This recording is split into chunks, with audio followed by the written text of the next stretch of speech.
Eu sou Regina Moreira e hoje estou no Instituto Arlindo Guzmão de Fontes para falar sobre um assunto muito importante para as nossas famílias, que é a dependência química.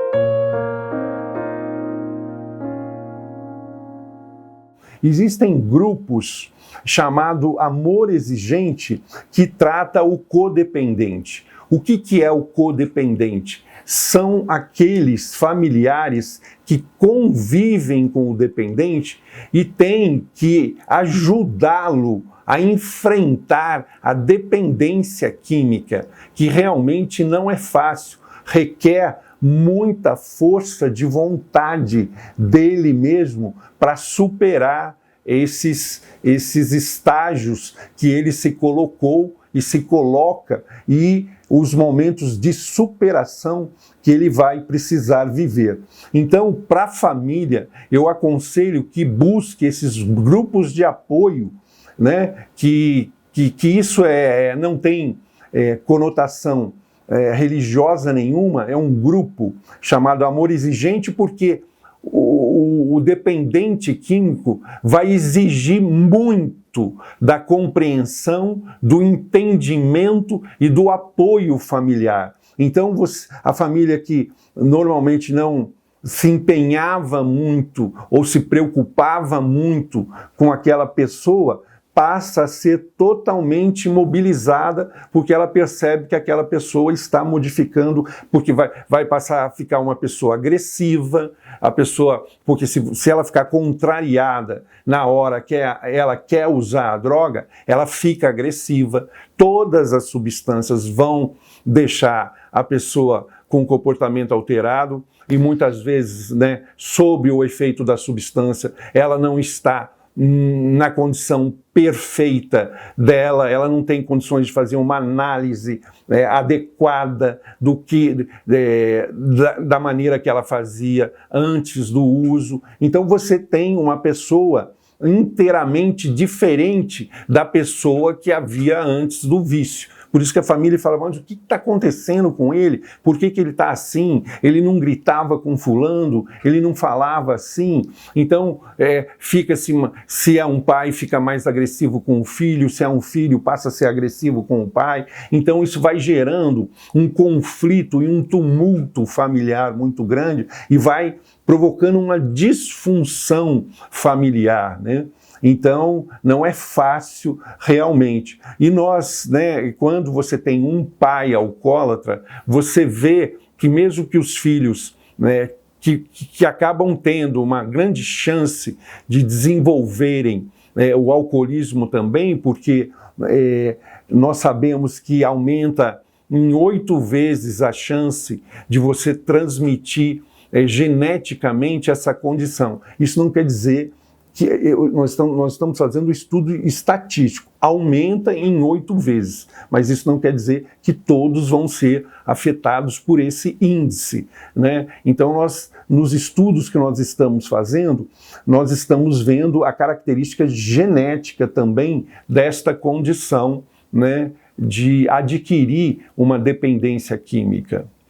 Para você ter uma ideia, os Estados Unidos, nas questões do tratamento, isso são dados de 2011, que está no livro do Ronaldo Laranjeiras, que é um pesquisador brasileiro, um psiquiatra bastante conceituado no nosso meio, no livro da dependência química que ele aborda muito. Ele fala que nos Estados Unidos é gastado 18 bilhões por ano no atendimento imediato de pessoas com dependência química.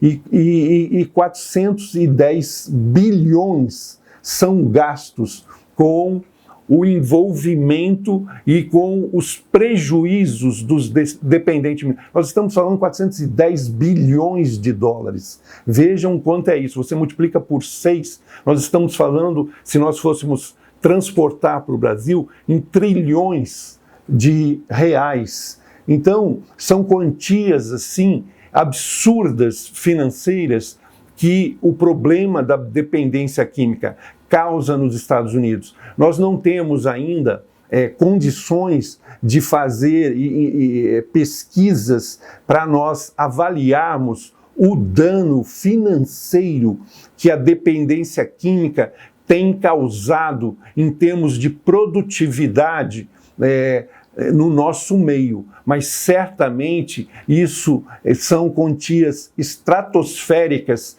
e se nós fôssemos perceber o prejuízo que nós estamos tendo com essas pessoas que vão se tornando disfuncionais no seu ambiente de trabalho e no seu ambiente familiar, né, se afastando das atividades que tornam ela pessoas em termos de realização também, né? Porque não é só o sentido da dependência química, o sujeito também ele vai se distanciando do objetivo real da vida dele, né? É como ele vai se perdendo no labirinto em que ele não consegue mais achar a saída e o sentido da própria vida. Mas o álcool é a porta de entrada para as outras drogas, porque é muito comum, na minha conversa com os dependentes químicos, eles falarem assim, se eu bebo, eu cheiro, se eu bebo, eu fumo, se eu bebo, eu tomo uma bala. Então você percebe que o álcool é justamente liberar o inibidor. Então ele se inibe, porque ele não quer cheirar, ele não quer fumar, ele não quer tomar bala. Então ele está ali se segurando. Mas bebeu, acabou a inibição. Então, muitas vezes ele bebe que é para quebrar isso daí. Então, o álcool acaba sendo a porta de entrada para as outras drogas. E óbvio que com o álcool ele vai descobrir as outras drogas. E sempre vai haver aquela droga em que ele vai se adaptar melhor. Como eu falei, são substâncias e cada pessoa, na sua peculiaridade, da sua personalidade, do seu jeito de ser. Se for uma pessoa mais tímida, ela vai preferir uma cocaína para se sentir mais extrovertida. Se for uma pessoa muito estressada, ela vai querer fumar uma maconha para se sentir menos estressada. Ou seja, essas coisas, essas dificuldades da personalidade que não é a droga que vai tratar. Essas dificuldades da personalidade são o autoconhecimento e a psicoterapia. É o sujeito voltar-se para se perceber, os seus potenciais, a sua singularidade, o respeito pela sua própria pessoa, porque muitas vezes nós, e todos nós, isso não são os dependentes químicos, nós crescemos com os nossos traumas, com as nossas feridas infantis, e nós temos que superar esses complexos e esses traumas, e muitas vezes é a dificuldade de superar as complexidades da nossa convivência com familiares difíceis, com irmãos, enfim, que foram gerando em nós os nossos sentimentos de inferioridade, que vai fazer com que nós busquemos, através de subterfúgios, algo que acalente em nós aquilo que nós mesmos temos que acalentar, porque a verdadeira luta não é o outro, a verdadeira competição não é o outro, a verdadeira vitória é sobre si mesmo, é você estar feliz consigo mesmo, seja a condição de vida que você tiver, seja a profissão que você tiver, e você tem que respeitar você da forma que você é, né? Você não tem que ser igual ou superior a ninguém e nem tem que se sentir inferior, mas você tem, e se você tem um respeito por você, né, você vai respeitar o outro, porque você sabe que o potencial que você tem para desenvolver em você e que você está operando, realizando, fazendo, desenvolvendo, o outro tem também. Então nós temos que agir nesse sentido de nos trabalhar, nos realizar para podermos ajudar o outro a se realizar. É este o papel. A autodescoberta, o autodesenvolvimento, a percepção de si mesmo, um processo de individuação, de singularidade, né? E você, muitas vezes, por copiar modelos de outras pessoas ou querer ser quem você não é que você se perde, porque você vai copiar modelos que não servem para você. Muitas vezes vendo celebridades e comportamentos de celebridades e achando porque aquela celebridade conseguiu um certo destaque, você vai se modelar num exemplo que não é para você. Você tem que achar o seu papel e dentro de si mesmo e se realizar no seu papel. Eu estou falando isso porque a gente tem que resgatar no dependente químico por que ele está aqui, o que ele veio fazer, porque todos nós estamos aqui, não por acaso. Nós não estamos no universo ou fomos jogados aqui como dados, né? Nós fazemos parte de um grupo, e este grupo deve se harmonizar e construir, e somos construtores de um universo mais adequado, melhor. Mas eu confio na melhor parte do ser humano, porque se você for ver a história não tem regredido.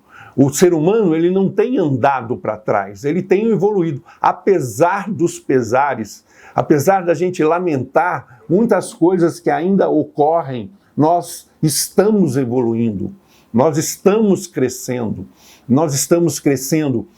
em comportamento, em mentalidade.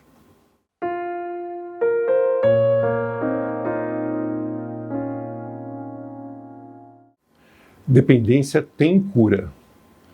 Tem cura, mas eu posso dizer para você que depende muito da terapêutica que é utilizada e depende muito da maneira como a pessoa se coloca nesse tratamento.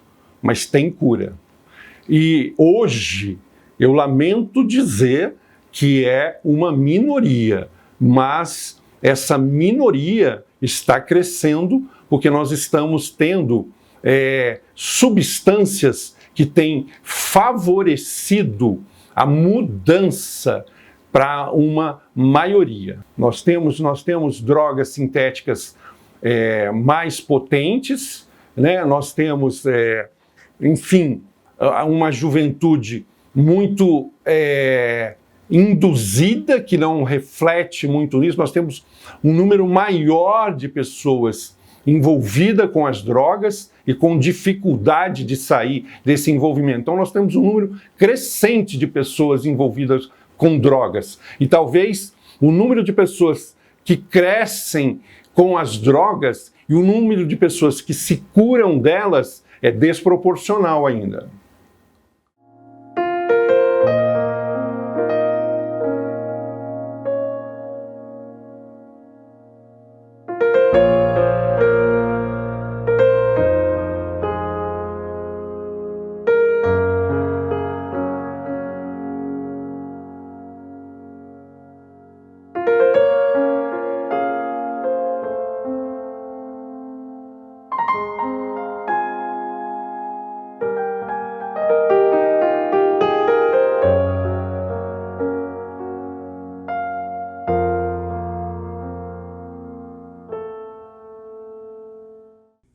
Eu espero que você tenha gostado das dicas e não esqueça do seu Auxílio Saúde.